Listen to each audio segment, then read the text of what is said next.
కొంచెం మెత్తబడిపోయిందండి. ఆపేసుకొని ఒక బౌల్లో తీసుకోవాలి.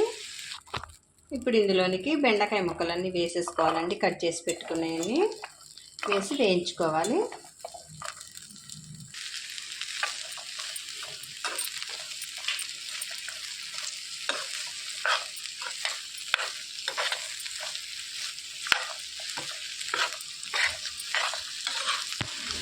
బెండకాయ ఆరోగ్యానికి చాలా మంచిదండి.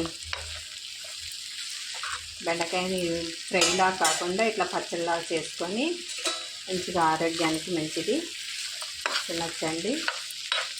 ఈ పచ్చడి చాలా బాగుంటుందండి. సంకటిలోనికి బాగుంటుందండి. సంగటి ముద్దలు చేసుకుంటారు కదా, సంగటికి చాలా బాగుంటుంది.